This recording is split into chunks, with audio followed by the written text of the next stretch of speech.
Это первый за всю историю сельского поселения физкультурно-оздоровительный комплекс в Барсуки. Его открытие запланировано на декабрь 2024 и станет большим праздником для местных спортсменов. На площадке уже выполнены основные работы. Залили фундамент, возвели стены и уложили пол. Также завершен монтаж металлоконструкций, кирпичная кладка стен и перегородок. Сейчас строители трудятся над облицовкой фасада здания и внутренними отделочными работами. У нас отделка фасадов, уже заканчиваются не фасады. Параллельно заливается пол в спортивном зале универсальном. Сразу витражи, остекление витражей у нас идет. Потом внутренние работы, это отопление, уже заканчивают они по отоплению. Так, еще полы, плитку укладывают уже. Подвесные потолки уже у нас на стадии уже делают, на второй этаж почти заканчивают.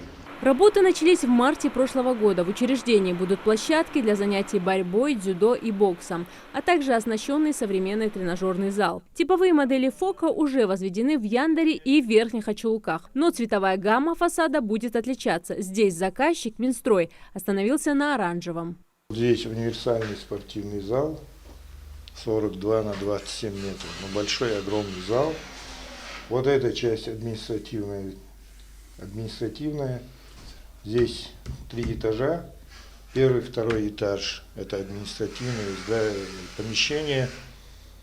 Ну, там на первом этаже у нас там кабинеты директора, инвентарные, раздевалки, все, душевые. Вот здесь холл, оттуда главный вход с той стороны.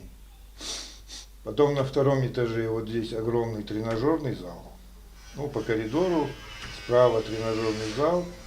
И в конце слева тоже зал аэробики. Ожидаемый жителями Барсуки ФОК строится по проекту «Спорт. Норма жизни» национального проекта «Демография». С окончанием строительства юные жители смогут заниматься различными видами спорта, с пользой проводить досуг. О том, что в селе скоро откроют спортивный центр, знают даже первоклашки.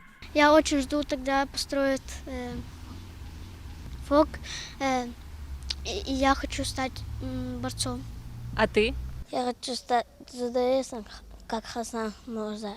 На этой неделе строители приступают к благоустройству и озеленению территории. Здесь будет подъездная дорога, парковочная и зоны отдыха. Кроме этого, установят, как и на всех объектах по поручению главы Ингушетии, локальные очистные сооружения. Будет у ФОКа свой трансформатор и генератор на случай перебоев с электричеством. Махмуд Али Калиматов уделяет особое внимание детскому спорту, развитию и досугу молодежи. Не так давно состоялось открытие физкультурно-оздоровительного комплекса с бассейном в Сунже. Также запланировано строительство нескольких ФОКов в отдаленных поселениях, благодаря чему в регионе ежегодно увеличивается численность систематически занимающихся спортом. Зарима Ивлеева, Султан Магушков, Магаз 24.